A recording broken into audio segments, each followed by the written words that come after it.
In dozens of states, legalized marijuana violates federal law, even as the IRS happily collects big on the profits. Wow. The federal government, in terms of revenue or penalty, treats you like a drug dealer. Yes. And to be honest with you, the United States government, they have been the biggest drug dealer in cannabis. This week, we investigate the confusing United States of weed. Also, Facebook changes its name, but some things seem to stay the same. Congress keeps dragging them back in and asking them tough questions, and then nothing seems to happen. They have spent a lot of money in Washington, D.C., and so they have influenced much of what we would think of as oversight. We talk with one member of Congress leading a charge to change big tech. And a vote to bring back the wolf sounds howls of opposition. Because they were attacking wildlife, or? The belief was that wolves are a threat to human safety and to livestock, your big bad wolf stories. We're in Colorado to hear both sides in the debate over a return of the wolves.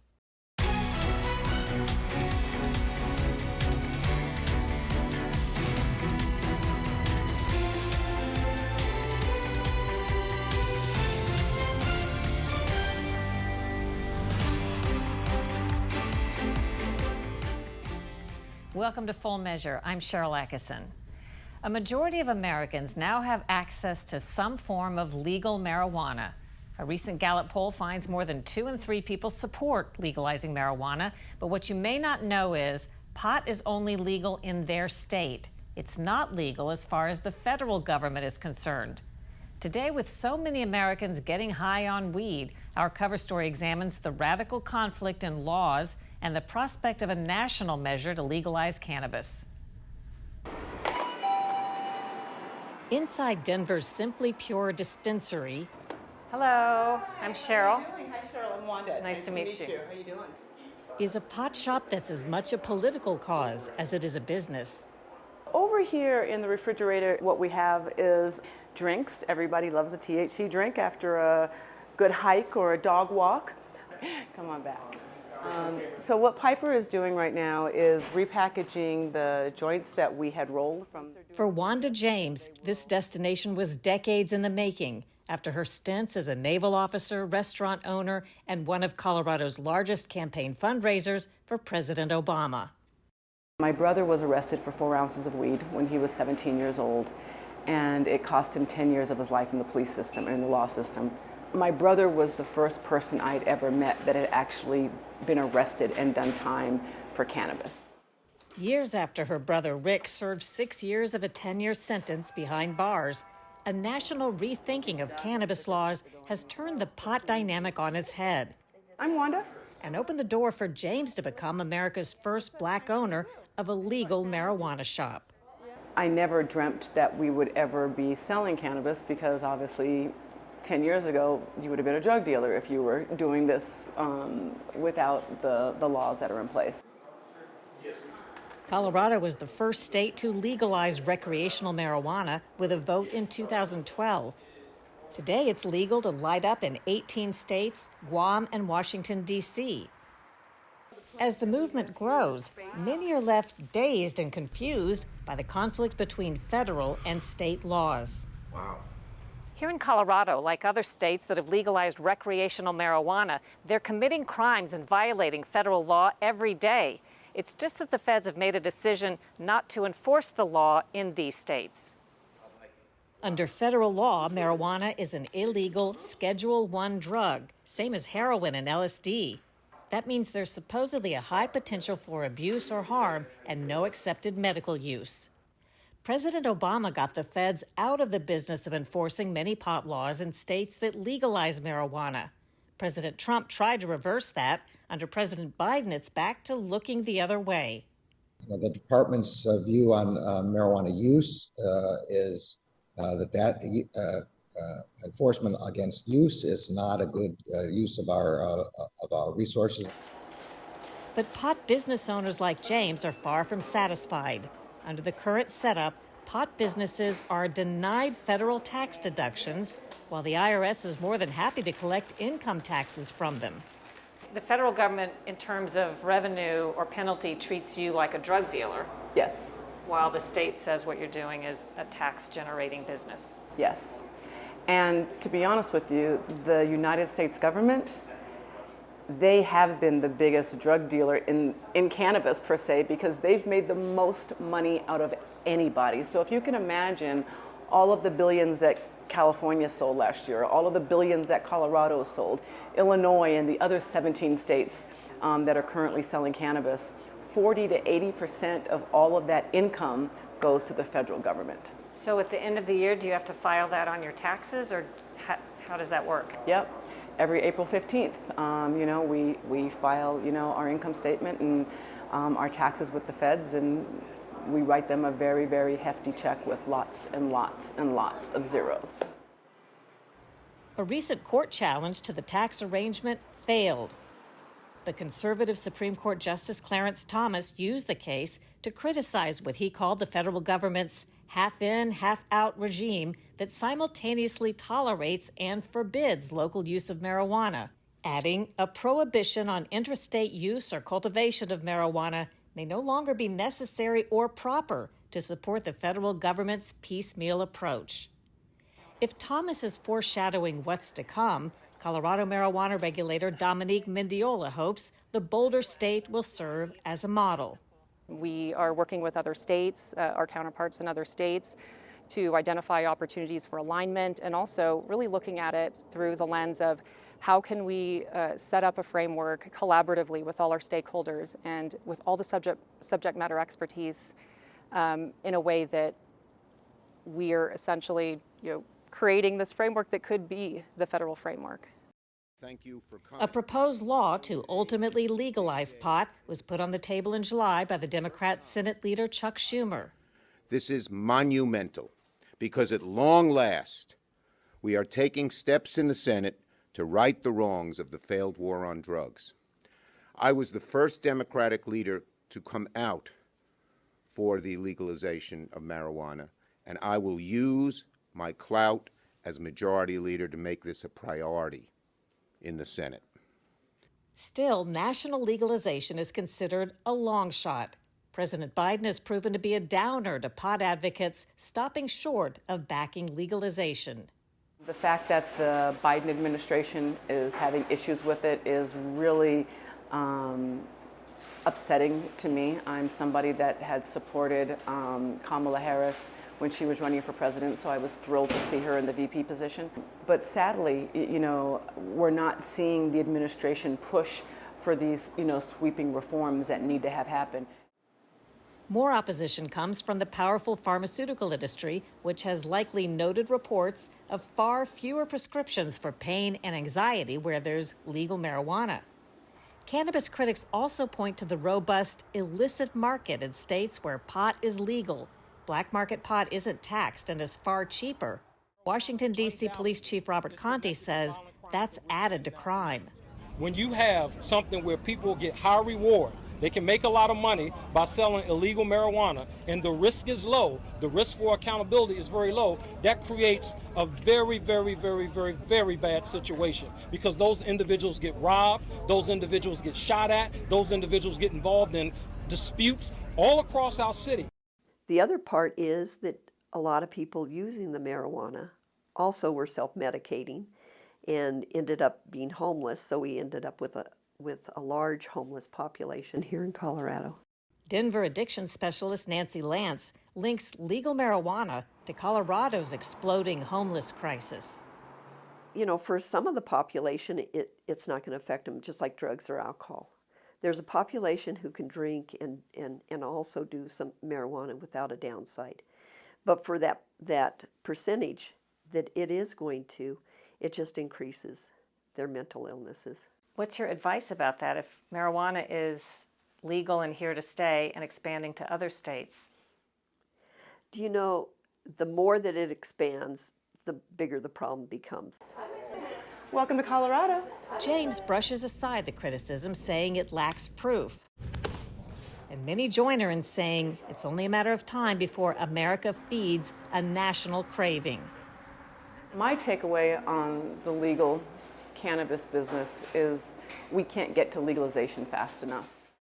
As for Rick, the brother who went to prison as a teenager, he's now said to be making an honest living off the plant that once cost him his freedom.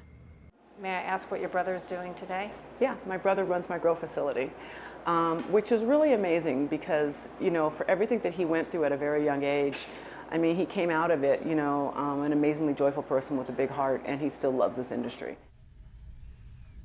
Colorado Governor Jared Polis has mass pardoned more than 2,700 people convicted of minor pot possession. None were in jail at the time, but the governor said too many Coloradans have been followed their entire lives by a conviction for something that's no longer a crime. Ahead on Full Measure, will big tech be broken up, or will Congress stay hands-off?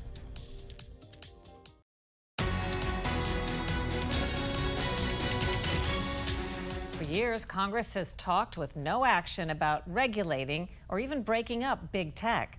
Now there appears to be bipartisan support for doing something. The question is, exactly what? I spoke about that with Congressman Ken Buck, the lead Republican on antitrust issues on the House Judiciary Committee. What are some of the things that the big companies have done that you call into question? So they have crushed competition. I can give you dozens of examples, but they literally have stolen information from competitors and then use their platform. And that's where the real monopoly is when you go to Amazon, when you use Apple, when you are using Facebook or Twitter, those platforms are near monopolies. And so what they've done is they have then rejected or discriminated against the competitor's product and place their product above that in the searches. And so they have put competitors out of business or forced them to merge or be acquired by these giant companies. What does a regulation, sort of a demonopolization of that industry look like? Well, I see a few things happening. The first thing is I think that the mergers that have occurred, 750 mergers occurred in 10 years, mostly during the Obama administration, that were never scrutinized. I think those mergers can be undone. I think that the Instagram merger with Facebook, WhatsApp with Facebook, YouTube with Google, I think all those mergers can be undone. I also think that when mergers are prohibited, or at least the burden shifts from the government to the company, to the monopoly, to prove that the merger is pro-competitive as opposed to the government having to prove that it's anti-competitive, I think at that point you slow down the unfair growth of these companies and you allow the smaller competitors to grow and compete and gain market share. And I'm not suggesting that, other than the merger situation, that Facebook or Google can be broken up, but I am suggesting that their rapid growth can be slowed and allow competition in the marketplace. There have been, I think, dozens of hearings with some of these big tech chiefs. Mr. Zuckerberg, why should we trust Facebook to make the necessary changes to ensure user privacy?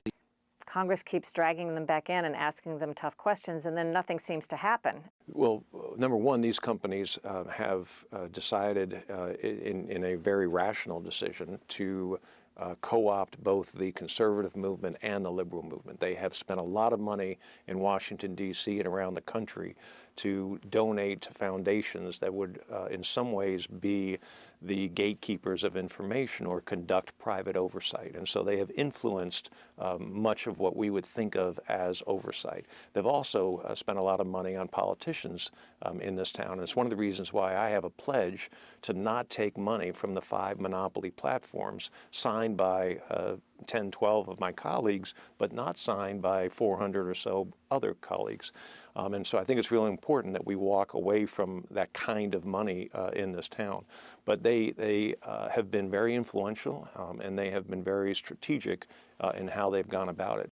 It seems like both political parties want somewhat different things out of big tech if it comes to changes. For example, Republicans may want less restriction of information. Some Democrats have expressed that they want more control of information that they deem to be harmful or bad. It's incredible to me that this has been as bipartisan as it has. And I think it's a great observation. It's been bipartisan for much different reasons, but it's still been bipartisan. Democrats have a big is bad attitude, that any company that gets to a certain size should be punished in some way. Republicans have concerns with privacy laws. They have concerns with competition in the marketplace. The old Chicago school, the Milton Friedman theories of antitrust come into play with a lot of the Republican thinking. But these two sides have come together on Capitol Hill and are moving a lot of legislation forward.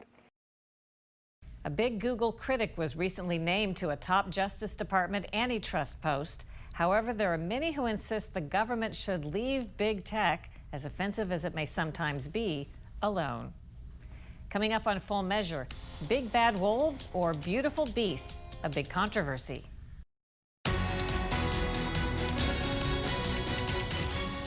Just before the 2020 election, the Trump administration removed gray wolves from the endangered species list. That led to a controversy in Colorado where, for the first time in U.S. history, the question of whether to artificially reintroduce the gray wolf to a state was put to a vote. Left in the wake, a debate over wolves, wildlife, and livestock. A rare sighting of an apparent gray wolf in Colorado in 2007, captured on camera by wildlife managers. Under a voter-approved plan, this will soon become a more common sight.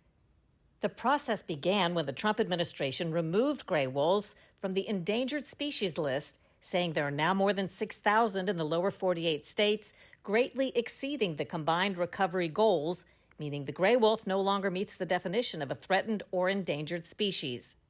John Murrow is representative in the Rockies and Plains with Defenders of Wildlife, which supports the comeback of wolves. At one time, Colorado had a healthy population of wolves all throughout the state, but government eradication programs removed them by the 1930s. Because they were attacking wildlife, or? The belief was that wolves are a threat to human safety and to livestock.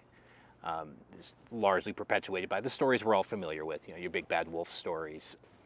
So by the mid-1900s, for the most part, wolves were considered extirpated in the United States. And extirpated, it's like extinction, it just means they're no longer living where they used to live.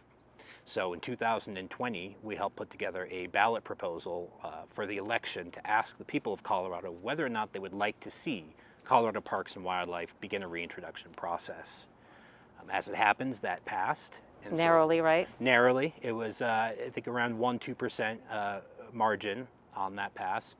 And today, we're seeing now Colorado Parks and Wildlife begin to put together the plan. The ballot gives us until the end of 2023 to begin reintroduction. And Colorado Parks and Wildlife and the Wildlife Commission kind of outlined a plan that'll take us up until that deadline in 2023. Wolf reintroductions have already proven contentious in Idaho, Montana, and Wyoming. Colorado is no different. Supporters say returning wolves will restore a natural ecosystem balance. Opponents worry about what wolves might do to their livestock and pets. Sean Martini with the Colorado Farm Bureau is against bringing wolves back. How would you summarize the argument that you would make against the reintroduction of wolves? Well, it's been a few months now, but really the biggest thing was it was a political imposition on what should be a scientific question. We're sitting here in Denver, and Denver County voted for wolf introduction by about a 2-to-1 margin, at least. Nobody here is ever going to have to deal with the impacts of that vote. And it doesn't seem quite fair to folks on the Western Slope to have the character of their communities dictated to them by folks here in Denver and other parts of Colorado that are never going to see, never going to interact with, and never had to deal with the consequences of that vote taking place. We don't have the same sorts of wide open spaces here in the state of Colorado that they do in the Northern Rockies. We've got ski areas, we've got pipelines, we've got interstate transmission lines and housing developments. While there's wild land here in this state, it's not at the size that would be necessary to be able to support the kinds of populations that we see in Wyoming and Montana. And that's not happening naturally, I think, because of that very fact. Is one of the biggest concerns the potential for them attacking livestock and even people? Yep, absolutely. There's a lot of fear-based wolfophobia, and these tend to boil down in a couple places. So 3: human safety or pet safety, livestock safety, and impacts to game herds. In terms of human safety, that's virtually non-existent. It is exceptionally rare. Wolves are people shy. You know, you step on a twig, they're going to jump 6 feet in the air and run, contrary to what people might think. In terms of livestock safety, statistically it's rare. Less than 1% of livestock are going to be lost to wolves, and this is only counting livestock that live in wolf country. But it does happen. Looking ahead 10 years, what do you hope to see? What would be the sign of success?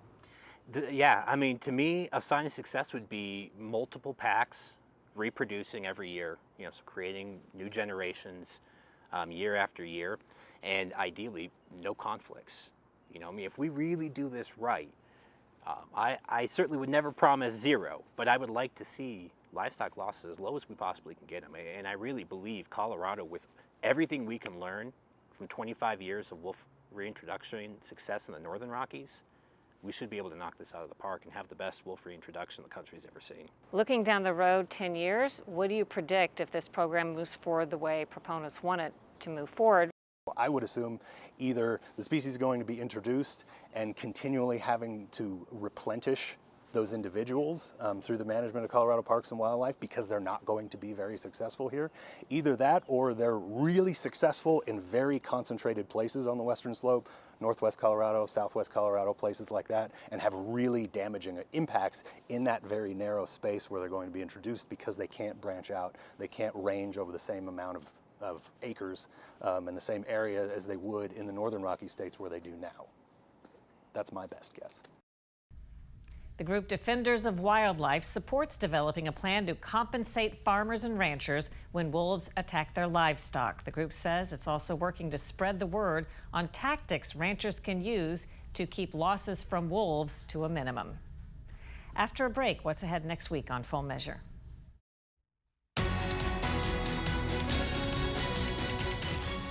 Coming up next week on Full Measure, we're back in Colorado, one of the latest states to legalize sports gambling, and odds are it's now legal or about to become legal somewhere near you.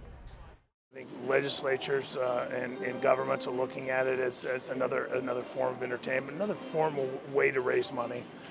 Certainly in any state's budget, it seems to be a good way to go, and at least bring some money in.